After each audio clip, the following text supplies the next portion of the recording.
Bonjour, salam alaikum, bienvenue sur ma chaîne YouTube. Alors, je vais vous expliquer pourquoi l'équipe d'Algérie doit quitter la Confédération africaine de football et rejoindre l'Union européenne de football association. Alors, déjà pour commencer, il faut savoir que le football algérien ne progressera jamais en Afrique. Et on l'a vu par le passé, l'équipe d'Algérie a souffert lors de ses déplacements en Afrique noire. Pareil pour les clubs algériens dans les compétitions africaines des clubs. Ils ont souffert aussi lors de leurs déplacements en Afrique noire. Donc tout ça, je vais vous expliquer pourquoi. Bon, déjà, il faut savoir que en Afrique noire, il y a de mauvaises conditions de jeu. On va commencer déjà par les conditions d'hébergement. C'est vrai qu'il y a certains pays africains qui ont des hôtels 3 ou 4 étoiles. Mais le problème, c'est que la majorité ont des hôtels qui doivent avoir une ou deux étoiles, même pas trois hôtels. Et ensuite de ça, il y a aussi un facteur très important à prendre en compte, sachant que l'Algérie c'est un pays maghrébin et donc voilà, on a un climat méditerranéen comme le sud de l'Europe, c'est le climat tropical qu'on retrouve dans les pays d'Afrique noire. Et ça gêne beaucoup nos joueurs qui, après chaque match, font les mêmes déclarations, même quand on gagne. C'est le fort taux d'humidité qui varie de 70 à 80% en fonction de certains pays africains. Ensuite, il y a la chaleur. Mais bon, la chaleur, nous aussi, il fait chaud chez nous. Mais nous, on n'a pas un fort taux d'humidité comme dans les autres pays d'Afrique noire. Ensuite de ça, il faut regarder aussi les pelouses. Enfin, les stades de certains pays africains sont dans un mauvais état. Et le pire, c'est que depuis pas longtemps, beaucoup de sélections africaines ne peuvent pas recevoir à domicile car ils ont des stades non homologués par la Confédération africaine de football. Donc voilà, c'est pour vous dire qu'au niveau des conditions de jeu, c'est catastrophique en Afrique. Et le pire dans tout ça, qui nous a coûté pas mal de bons résultats à l'extérieur, c'est l'arbitrage africain. On a été volé plusieurs fois. Et je vais pas tous les citer parce que il y en a trop. Mais les meilleurs exemples où on a été volé, moi, ce qui me vient directement en tête là, c'est le barrage de la Coupe du Monde 2014, le match aller à Ouagadougou contre le Burkina Faso, où on se dirigeait vers un bon match nul 2-2. Et il a fallu que l'arbitre de touche, c'est même pas l'arbitre central, il a fallu que l'arbitre de touche signale à l'arbitre central zambien qu'il y avait un penalty, alors que c'était pas du tout le cas. Le défenseur algérien Belkalem avait touché la balle, mais il l'avait pas touché des mains, il l'avait touché au niveau du haut de son bras, il l'avait touché, et en plus, il l'avait touché en dehors de la surface de réparation. Si à l'époque il y avait le VAR, et ben avec le VAR on aurait bien vu que le défenseur algérien a touché du haut du bras le ballon. Et penalty pour le Burkina Faso qui a été transformé et ça a été une victoire à l'arraché, volée 3-2 des Burkinabés contre les Algériens. Après, si je dois citer un autre exemple où on a été volé, enfin c'est un ancien exemple. Je pourrais même citer aussi le cas là c'est encore aussi un barrage de Coupe du Monde, mais en 2010 contre l'Égypte au Caire, où le buteur égyptien Rimed Motab marque le deuxième but et c'était un but hors jeu car la défense algérienne était alignée pour que le joueur égyptien soit hors jeu. Mais malheureusement, l'arbitre sud-africain a validé le deuxième but égyptien par peur des 120 000 ou 101 000 et quelques supporters égyptiens du Cairo Stadium, par peur qu'ils rentrent dans le stade, qu'il y ait un envahissement de terrain et qu'ils agressent l'arbitre. Donc l'arbitre sud-africain a quand même validé le deuxième but égyptien qui était hors jeu et qui a permis à l'Égypte de faire le match d'appui, de barrage à Khartoum au Soudan qui a été remporté de belle manière 1-0 par l'équipe d'Algérie et notre valeureuse équipe nationale qui a réussi à mettre fin à 24 ans d'absence en Coupe du Monde, en se qualifiant à la Coupe du Monde 2010 en Afrique du Sud. Donc c'est pour revenir, pour vous dire comme quoi les conditions de jeu en Afrique noire euh, ne sont pas faits pour des équipes maghrébines comme l'équipe d'Algérie. Voilà. Et autre chose aussi, ce que je voulais dire, c'est que pour moi, une grande équipe comme l'Algérie qui a remporté 2 fois la Coupe d'Afrique et qui s'est qualifiée 4 fois la Coupe du Monde ne peut pas continuer de jouer dans une, dans une zone Afrique où c'est catastrophique, que ce soit en matière d'organisation, que ce soit en matière d'arbitrage, que ce soit en matière de conditions de jeu. La preuve, là depuis, si je me trompe pas, si je vous dis pas de bêtises, depuis, depuis la CAN, depuis la CAN 2015, et ben à chaque fois qu'un pays doit organiser la Coupe d'Afrique des Nations, et ben il y a un changement quelques mois avant que la compétition elle débute. Ça a été le cas pour la CAN 2015 quand le Maroc devait l'organiser et 3 mois avant la compétition, ils se désistent pour une fausse excuse du virus d'Ebola qui à l'époque était bien propagé dans différents pays africains. Donc les Marocains n'ont pas voulu prendre de risques par peur que le virus Ebola soit ramené par certains supporters des sélections africaines qui seraient qualifiées à cette CAN 2015. Donc ils se sont désistés. Voilà, même si pour la plupart des spécialistes africains, c'était pas la vraie excuse en fait. Il y avait autre chose. Bon, après, je pourrais pas vous dire personnellement, je connais pas le véritable motif des autorités marocaines qui ont fait que ils sont désistés de leur organisation de la CAN 2015 à 3 mois de la compétition. Ensuite, on a la CAN 2017. La CAN 2017 qui devait avoir lieu en Libye, mais qui n'a pas pu avoir lieu en Libye à cause de la guerre civile en Libye qui a commencé en 2011 avec la chute du régime de Muammar Kadhafi. Allah yarhama. Et c'est pour donc du coup la Confédération africaine de football, elle devait trouver un remplaçant à la Libye. Et ce qui s'est passé, c'est que elle a dû encore chercher, comme pour la CAN 2015, où elle avait trouvé comme remplaçant du Maroc la Guinée équatoriale. Et pour la CAN 2017, ça a été le Gabon, qui avait déjà co-organisé la CAN avec la Guinée équatoriale en 2012. Donc la Confédération africaine de football, elle s'est pas cassé la tête. Elle a pris 2 pays qu'il avait organisés dernièrement. Donc, le Gabon organise la CAN 2017. Ensuite, pour la CAN 2019, qui devait avoir lieu au Cameroun, et finalement qui a été retirée par la Confédération africaine de football, jugeant que le Cameroun n'était pas prêt à accueillir une CAN qui était passée de 16 sélections à 24 sélections. Et sachant que à la base, quand l'ancien président de la CAF, le Camerounais Issa Hayatou, avait donné l'organisation de la CAN 2019 à son pays d'origine, c'était une CAN à 16 sélections.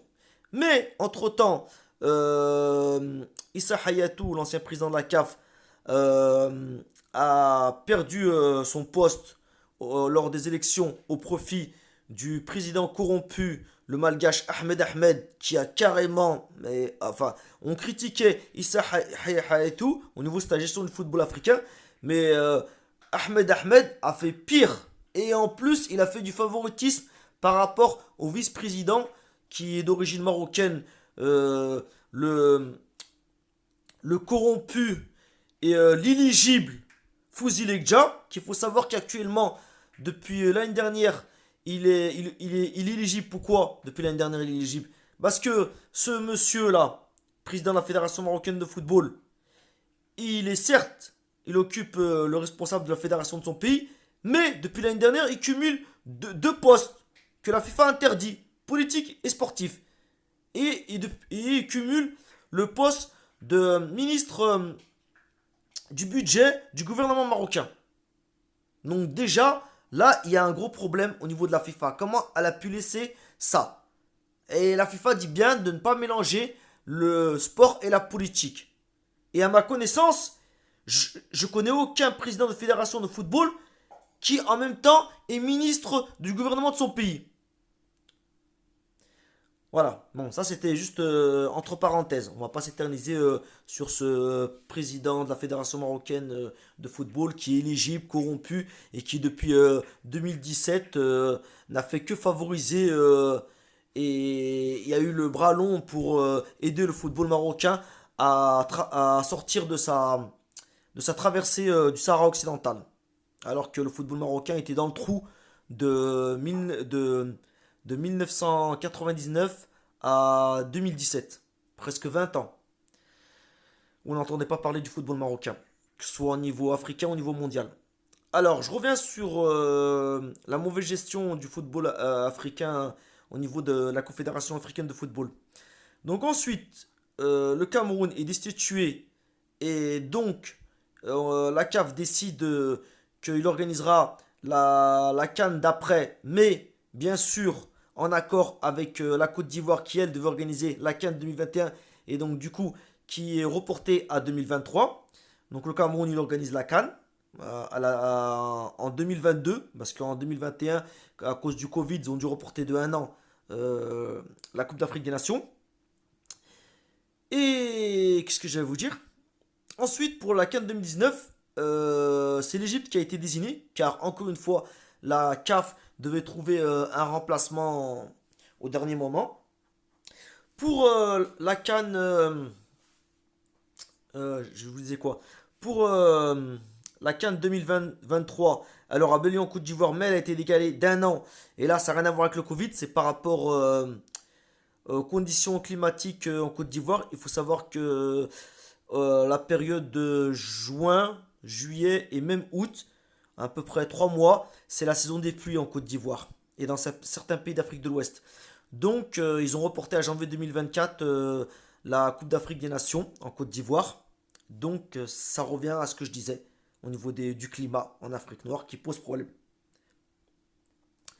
Et là, dernièrement, on va savoir en juillet, lors du comité exécutif de la Confédération africaine de football au Bénin à Cotonou, qui va organiser la CAN 2025. Et là, ça n'a rien à voir avec les conditions de jeu au niveau du football en Afrique. C'est par rapport aux coulisses. Ça, en Europe, on n'a jamais entendu que tel pays a travaillé en coulisses pour favoriser les équipes de son pays. Et ben en Afrique, c'est monnaie courante depuis plusieurs années. Avant, c'était l'Égypte, parce que elle avait le siège de la CAF chez elle au Caire. Bah, elle l'a toujours. Et là, depuis 2017, c'est le football marocain. Et là, pour la CAN 2025, les candidats sont le Maroc, l'Algérie, la Zambie et le duo Nigeria-Bénin. Et le problème qui pose, c'est que comme le corrompu et l'éligible de Fossil Ekja est membre du comité exécutif de la CAF, eh ben, il a placé ses pions. Voilà. Depuis 2017 et l'élection du président corrompu, le malgache Ahmed, il a profité pour mettre des Marocains à la Confédération africaine de football pour permettre au football marocain de sortir de sa crise et de sa traversée du Sahara occidental. Et alors, il faut savoir que là, dernièrement, il y a un pseudo cabinet allemand neutre, alors que j'ai fait mes recherches sur internet, et il s'avère que ce cabinet allemand a une antenne au Maroc.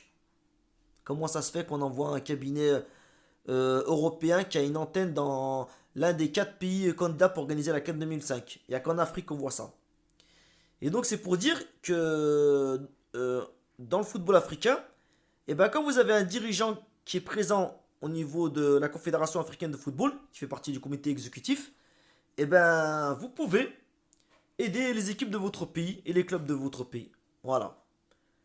En s'arrangeant, en faisant en sorte qu'ils ont des bons arbitres lors de leurs matchs à l'extérieur, ou même à domicile quand il faut remonter des buts, en s'arrangeant des fois, je pense que c'est le cas, hein, pour moi c'était le cas pour l'équipe du Maroc quand elle s'est qualifiée à la Coupe du Monde là dernièrement en 2022, où tous ces matchs à l'extérieur en poule elle les a joués à domicile, soi-disant parce que la Guinée Conakry, la Guinée-Bissau, le Soudan n'avaient pas de stade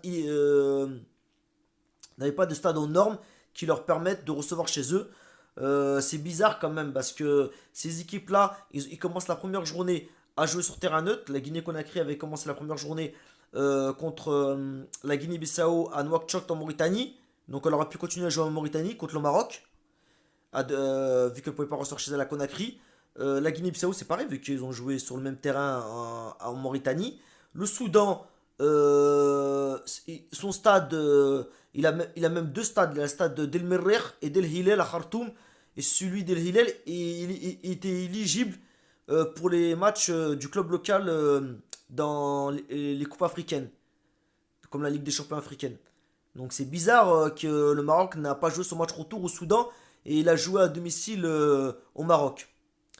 Donc voilà, c'est pour dire comme quoi le fait d'avoir un dirigeant au niveau de nouveau de cette Confédération africaine de football, et ben ça permet d'aider les équipes de leur pays au détriment de ceux qui n'ont pas de dirigeant dans le comité exécutif de la CAF, comme l'Algérie. Bah, je suis d'origine algérienne, donc je le dis. Voilà. On n'a pas d'Algérien au niveau du comité exécutif de la CAF. Et c'est ça qui pose problème. Parce qu'à l'époque, on avait l'ancien président de la Fédération algérienne de football, Mohamed El Aourawa. Et on voyait qu'avec lui, les équipes algériennes étaient défendues et protégées des magouilles de certains dirigeants de la CAF. Et aussi des injustices qu'on a vécues dans différents terrains africains.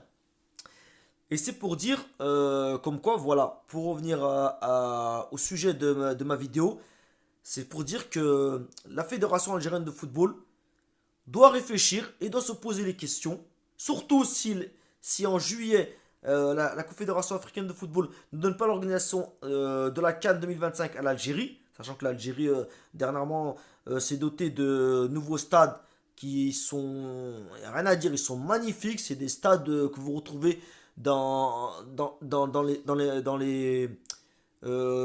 que vous retrouvez dans les bons clubs européens en Europe. On prend le stade Nelson Mandela à Alger, qui a été inauguré là pour le championnat d'Afrique des locaux, qui a eu lieu de janvier-février en Algérie de cette année. On prend le nouveau stade d'Oran qui a organisé les Jeux méditerranéens l'année dernière, là, au mois de juillet 2022.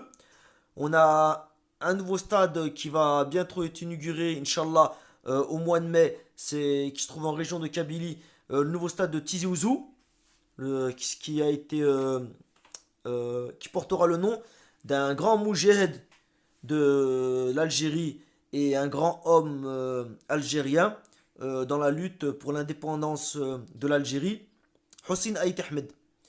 Et en plus, on a un autre stade à Alger qui sera fini, je pense, d'ici la fin de l'année. À mon avis, je pense que ce sera fini d'ici la fin de l'année 2023. C'est le stade de Douara qui se trouve à Alger et qui sera le futur stade du doyen des clubs algériens, le Mouloudia d'Alger. Donc, c'est pour dire que la Fédération algérienne de football doit ne pas perdre de temps, que si la Confédération africaine de football donne l'organisation de la CAN 2025 à un autre pays que l'Algérie, c'est-à-dire que ça la donne.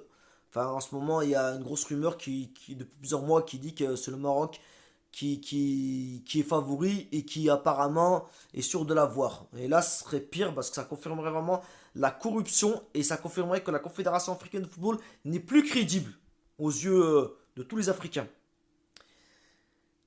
Donc voilà, comme je disais, donc si notre pays n'organise pas la CAN 2025, la Fédération algérienne de football doit envoyer un courrier à la Confédération africaine de football pour lui dire, bien sûr, faudra détailler, faudra justifier pourquoi l'Algérie quitte la zone Afrique pour rejoindre une autre zone continentale. Et ensuite, parce qu'il faut savoir que la Confédération africaine de football ne peut pas retenir un pays de force à jouer dans sa zone. Ça veut dire que si maintenant, à part l'Algérie, c'est un autre pays africain, bah après, il faut voir aussi les conditions géographiques. C'est-à-dire que, je vais donner un exemple. Par exemple, un pays d'Afrique noire, ce serait plus difficile pour lui par rapport à tout ce qu'ils ont chez eux, que ce soit même au niveau de la géographie, ce serait compliqué d'aller jouer par exemple dans la zone Europe. Alors que les pays du Maghreb, qui sont séparés que par la Méditerranée, par l'Europe, il n'y a pas d'autres pays où il n'y a pas de, bon, voilà, il n'y a pas de montagne. Bon, après, c'est vrai que la mer Méditerranée, c'est pas rien quand même, voilà, mais quand je prends le cas de l'Algérie, qui est à 100 km et quelques des côtes espagnoles, voilà, donc je veux dire qu'un pays du Maghreb peut se permettre de quitter la CAF et faire une demande d'adhésion à l'Union Européenne de Football Association. Peut rejoindre la zone Europe. Voilà, ça peut être le cas du Maroc, ça peut être le cas de la Tunisie. Bon, la Libye, j'y crois pas trop parce que vu qu'en ce moment c'est la guerre civile et il y a pas mal de groupes terroristes qui rôdent dans ce grand pays voisin de l'Algérie, ce serait mission impossible. L'Égypte, qui est en Afrique du Nord, peut elle aussi quitter la CAF et rejoindre la zone Europe. Donc voilà, c'est plus l'Afrique du Nord qui peut se permettre par rapport à leur situation géographique, vu que c'est des pays qui sont aux portes de l'Europe. Donc voilà, donc c'est pour dire comme quoi il faut que la Fédération algérienne de football réfléchisse en cas où la Confédération africaine de football ne donnerait pas l'organisation de la CAN 2025 à notre pays. Et aussi qu'il réfléchisse par rapport à toutes les injustices qu'a vécu l'équipe nationale d'Algérie. J'avais parlé des deux meilleurs exemples où on s'est fait voler au niveau de l'arbitrage et il y en a d'autres que je n'ai pas cités. Donc voilà, donc à chaque fois. Et surtout, j'ai remarqué une chose. Ouais, j'ai oublié aussi. C'est vrai que j'ai vrai que comment j'ai pu oublier aussi elle fait partie aussi des plus grands vols qu'a vécu l'équipe d'Algérie. C'était il y a à peine un an, en barrage de la Coupe du Monde 2022. Décidément, les plus grands vols qu'on a été vécus, c'était dans les barrages des Coupes du Monde. Et ben, c'était lors du match retour Algérie-Cameroun à Blida, où le petit arbitre et le misérable gambien de Bakary Gassama est venu pour éliminer l'Algérie à Blida. Car au match aller, les Camerounais, ils ont été surpris, ils ont subi une défaite surprise 1-0 contre les Fennecs.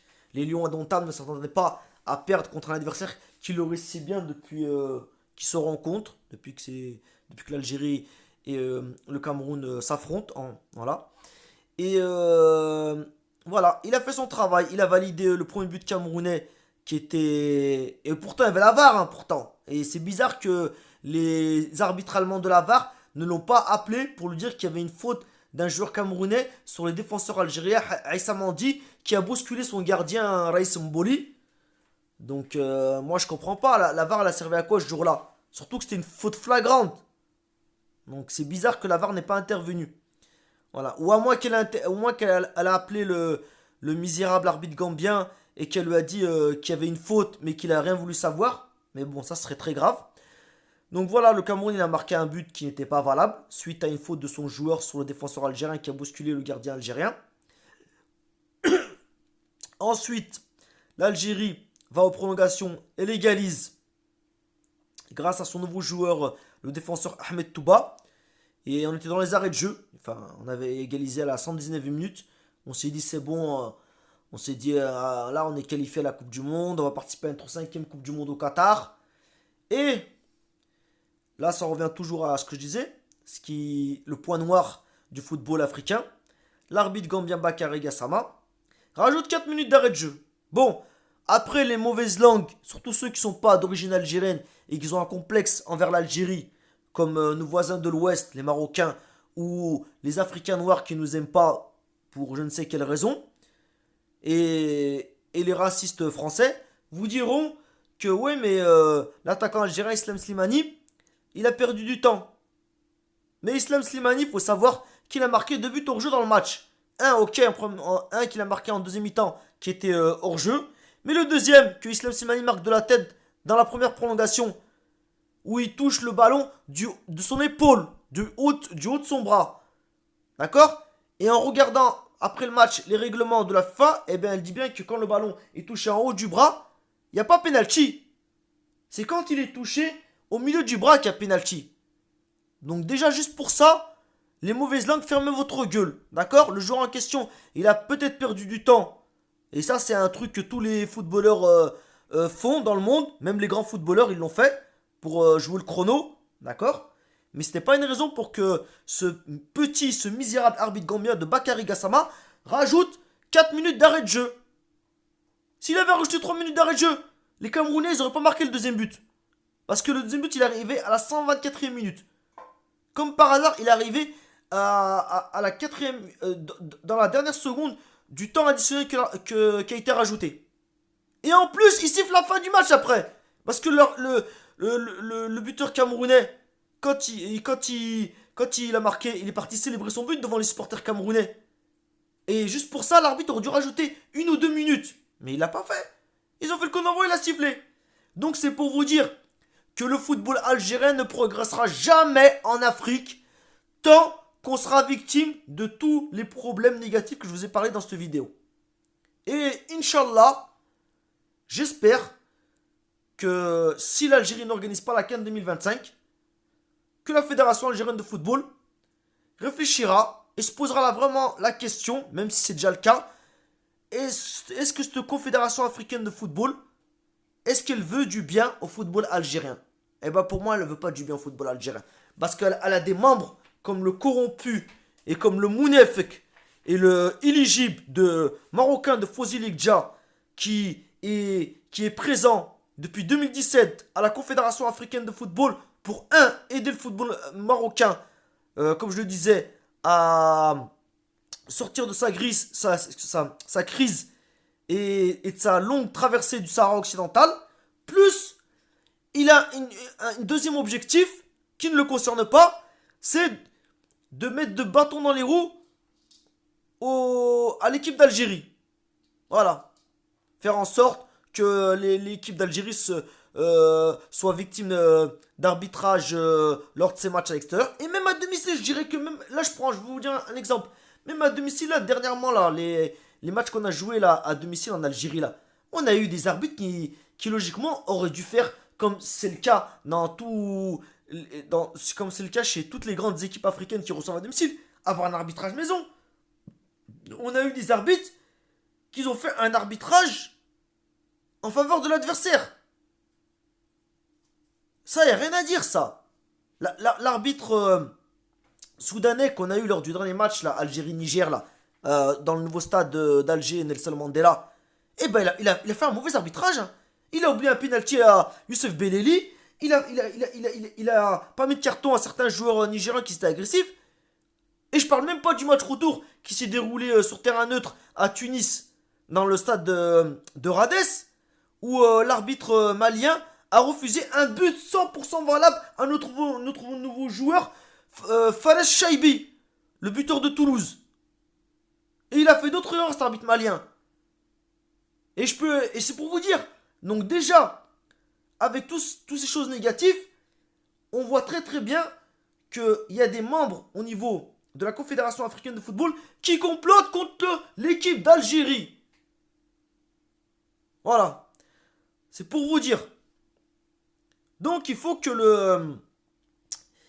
la Fédération algérienne de football se pose la question et se dise qu'une grande équipe comme l'Algérie, qui a remporté 2 fois la Coupe d'Afrique, en 1990 et en 2019, et qui a participé 4 fois à la Coupe du Monde, et qui a été volée pas mal de fois dans les matchs officiels, et surtout dans des matchs importants comme les barrages de la Coupe du Monde, elle doit oser le pas à envoyer un courrier à la Confédération africaine de football pour lui dire que voilà, que nous nous retirons de votre confédération d'amateurs qui ne respectent pas le football algérien et qui, depuis plusieurs matchs, notre équipe nationale est victime de fautes d'arbitrage qui sont quand même graves et qui sont douteuses. Donc c'est pour ça qu'il faut que tôt ou tard, l'Algérie rejoigne l'Union Européenne de Football Association pour que l'Algérie puisse évoluer dans la zone Europe. Et là, vous allez voir, ça n'aura rien à voir avec la zone Afrique. Parce que je peux vous dire que, comme vous le savez, les meilleures conditions de jeu au niveau du football, elles sont en Europe. En plus, la communauté algérienne est nombreuse en Europe. Imaginez, même pour les clubs algériens, même les clubs algériens moins connus, je peux donner un exemple. Prenez un club algérien qui participe de temps en temps aux coupes africaines. C'est un club du sud-ouest de l'Algérie. La jeunesse sportive de la Saoula. Même si elle joue en France, je suis sûr et certain que le stade il sera plein. Même si c'est pas un club algérien qui n'est pas connu. Alors je parle même pas des grands clubs algériens comme la JS Kabylie, comme le Mouloudia d'Alger, comme l'USM Alger, l'Entente de Sétif, le Shabab Riadi de Belouizdad, là le Mouloudia d'Oran aussi, faut pas que j'oublie un grand club de l'Ouest. Vous êtes sûr que là le stade il sera à craquer. Vous aurez plus de supporters. algérien que supporter du club local en France. Et c'est pour vous dire, et même en Europe, dans d'autres pays européens, vous aurez beaucoup de supporters algériens qui seront présents et même certains qui se déplaceront des pays voisins, comme la France. Voilà, bon, et maintenant c'est fini, ma vidéo, je vous ai tout dit dessus, et j'aimerais bien que dans les commentaires vous me dites ce que vous en pensez. Par contre, je tiens juste à préciser, comme ça au moins vous direz que je vous ai pas prévenu, je supprime tous les commentaires négatifs qui manquent de respect au football algérien. Donc c'est clair. Et comme ça, moi, je j'ai pas que ça à faire, moi, perdre mon temps à supprimer souvent des commentaires négatifs. Vous me laissez des commentaires qui sont positifs. Même si vous n'êtes pas d'accord avec moi, vous pouvez me laisser un commentaire qui soit justifié. Moi, les commentaires qui manquent de respect au football algérien, ça, c'est direct. Avant même de supprimer le commentaire, j'ai oublié de dire, je bloque la personne qui a laissé un commentaire vraiment négatif. Et je l'efface. Voilà. Allez, au revoir. Salam alaikum.